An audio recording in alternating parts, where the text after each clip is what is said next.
Welcome to MCOM second semester research methodology subject lesson number 38. Today's topic is data interpretation in research methodology, the last part of the unit 3. I am your teacher Dr. K.V. Somnath, GS College of Commerce, Vartha, Maharashtra. First you go for a brief learning of what is actually the data interpretation. Data interpretation is the process of reviewing data through some predefined processes which will help assign some meaning to the data and arrive at a relevant conclusion. It involves taking the result of data analysis, making inferences on the relations studied, and using them to conclude the findings. Data analysis is the process of ordering, categorizing, manipulating, and summarizing data to obtain answers to research questions. It is usually the first step taken towards data interpretation. It is evident that the interpretation of data is very important and as such needs to be done properly and carefully by the researchers. Therefore, researchers have identified some data interpretation methods to aid this process. Data interpretation methods are how the analysis helps people make sense of a numerical data that has been collected, analyzed, and presented in various forms like tables, pictures, etc. Data, when collected in the raw form, may be difficult for the layman to understand or a common man to understand, which is why analysts need to break down the information gathered so that others can make sense of it and perceive in a proper way and understood it in a proper way. Interpretation of data refers to the task of drawing inferences from the collected facts after an analytical and or experimental study. In fact, it is a search for a broader meaning of research findings. The task of interpretation has two major aspects, namely, the effort to establish continuity in research through linking the results of a given study with those of another, and the establishment of some explanatory concepts. In one sense, interpretation is concerned with relationships within the collected data, partially overlapping analysis. Interpretation also extends beyond the data of the study to include the results of other research theory and hypotheses. Thus, interpretation is the device through which the factors that seem to explain what has been observed by researcher in the course of the study can be better understood, and it also provides a theoretical conception which can serve as a guide for further researchers. Interpretation is essential for the simple reason that the usefulness and utility of the research findings in a proper interpretation. It is being considered a basic component of research process because of the following reasons. Number one, it is through interpretation that the researcher can well understand the abstract principle that works beneath his findings. Through this, he or she can link up their findings with those of other studies having the same abstract principle and thereby can predict about the concrete world of events. Fresh inquiries can test these predictions later on. This way of continuity in research can be maintained. Interpretation leads to the establishment of explanatory concepts that can serve as a guide for future research studies. It opens new avenues of intellectual adventure and stimulates the quest for more knowledge. The researcher can better appreciate only through interpretation why his findings are what they are and can make others to understand the real significance of his research findings. The interpretation of the findings of exploratory research study often results into hypotheses for experimental research, and as such, interpretation is involved in the transition from exploratory to experimental research. Since an exploratory study does not have a hypothesis to start with, the findings of such a study have to be interpreted on a post factum basis, in which case the interpretation is technically described as post factum interpretation. One should always remember that even if the data are properly collected and analyzed, wrong interpretation would lead to inaccurate conclusions. It is therefore absolutely essential that the task of interpretation should be accomplished with patience in an impartial manner and also in correct perspective. Researcher must pay attention to the following points for correct interpretation. At the outset, researcher must invariably satisfy himself or herself that the data are appropriate, trustworthy, and adequate for drawing inferences. The data reflect good homogeneity and that proper analysis has been done through statistical methods. The researcher must remain cautious about the efforts or the errors that can possibly arise in the process of interpreting the results. Errors can arise due to false generalization or due to wrong interpretation of statistical measures, such as the application of findings beyond the range of observations, identification of correlation with causation, and the like. Another major pitfall is the tendency to affirm that definite relationships exist on the basis of confirmation of particular hypothesis. In fact, the positive test results accepting the hypothesis must be interpreted as being in accord with the hypothesis, rather than as confirming the validity of the hypothesis. The researcher must remain vigilant about all such things so that false generalization may not take place.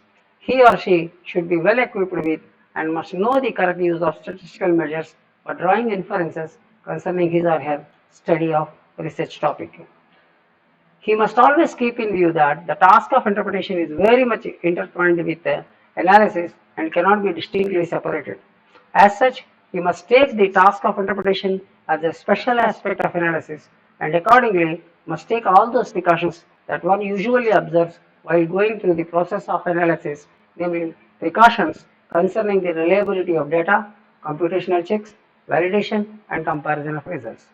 He must never lose sight of the fact that his task is not only to make sensitive observations of the relevant occurrences, but also to identify and disengage the factors that are initially hidden to the eye. This will enable him to do his job of interpretation on proper lines.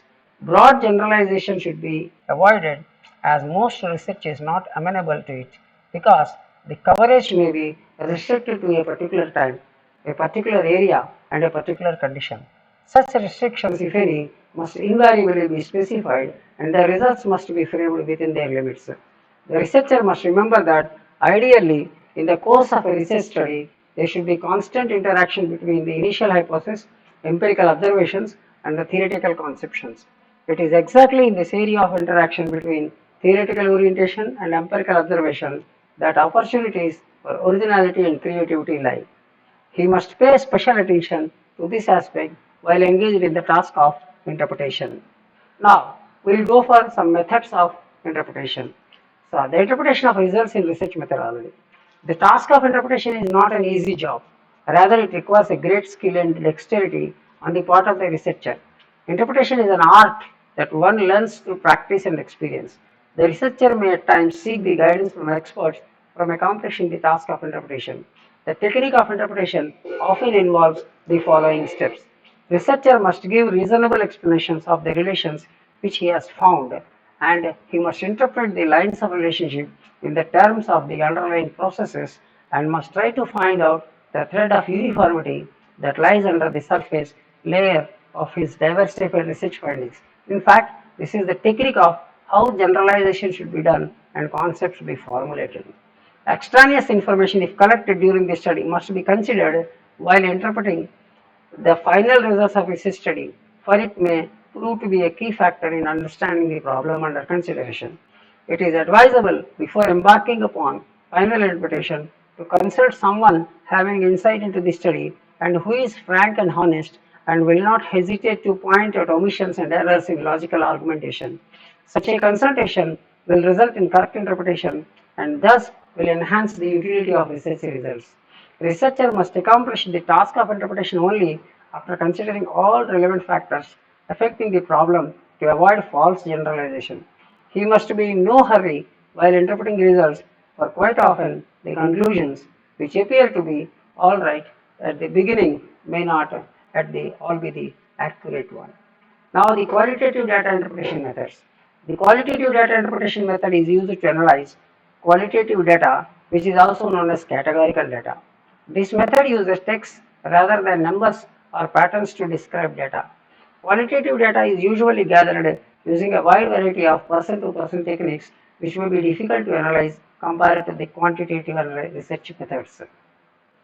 Unlike the quantitative data, which can be analyzed directly after it has been collected and sorted, qualitative data needs to be first to be coded into numbers before it can be analyzed.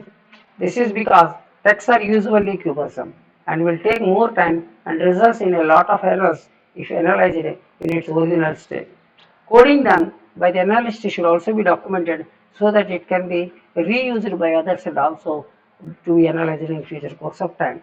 There are two main types of qualitative data, namely nominal and ordinal data. These two data types are both interpreted using the same method, but ordinal data interpretation is quite easier than the nominal data. In most cases, ordinal data is usually labeled with numbers during the process of data collection and coding may be required. This is different from nominal data that still needs to be coded for proper interpretation afterwards. Now, quantitative data interpretation method. The quantitative data interpretation method is used to analyze quantitative data, which is also known as numerical data. This data type contains numbers and is therefore analyzed with the use of numbers and not text form or the words or sentences. Quantitative data are of two types, mainly discrete and continuous data. Continuous data is further divided into interval data and ratio data, with all the data types being numeric. Due to its natural existence as a number, analysis do not need to employ the coding technique on quantitative data before it is analyzed. The process of analyzing quantitative data involves statistical modeling techniques such as standard deviation, mean, and median, etc. Tips for collecting accurate data for interpretation. Researchers need to identify the type of data required for the particular of research. It is nominal, ordinal, interval, or ratio data. The key to collecting the required data to conduct research is to properly understand the research question. If the researcher can understand the research question, then he can identify the kind of data that is required to carry out the research project or the research problem. Avoid biases. There are different kinds of biases a researcher must encounter when collecting data for analysis. Although biases sometimes come from the researcher, most of the biases encountered during the data collection process, which is caused by the respondent. There are two main biases that can be caused by the respondent, namely the response bias and the non-response bias. The researchers may not be able to eliminate these biases, but there are always ways in which they can be avoided and reduced to a minimum. Response biases are the biases that are caused by respondents intentionally giving wrong answers to the responses, while non-response bias occurs when the respondents don't give answers to questions at all. Biases are capable of affecting the process of data interpretation. For this, use closed-ended surveys. Although the open-ended surveys are capable of giving detailed information about the questions and allow respondents to fully express themselves, it is not the best kind of survey for data interpretation. It requires a lot of coding before the data can be analyzed. The closed-ended surveys, on the other hand, restricts the respondent answer to some predefined options while simultaneously eliminating irrelevant data. This way, researchers can easily analyze and interpret the data. However, closed-end surveys may not be applicable in some cases, like when collecting respondents' personal information like name, credit card details, or some loan details, or the phone number, or the age, etc. Now, the advantages of data interpretation. It helps to make informed decisions and not just through guessing or predictions. It is cost efficient. These insights obtained can be used to set and identify trends in data. Now, the conclusion. Data interpretation and analysis is an important aspect of working with data sets in any field of research and statistics. They both go hand in hand as the process of data interpretation involves the analysis of data. The process of data interpretation is usually cumbersome and should naturally become more difficult with the best amount of data that is being churned out daily. However, with the accessibility of data analysis tools and machine learning techniques, analysts are gradually finding it easier to interpret the data. Data interpretation is very important as it helps to acquire useful information from a pool of irrelevant ones while making informed decisions. It is found useful for individuals, businesses, and for researchers. I hope you might have understood well.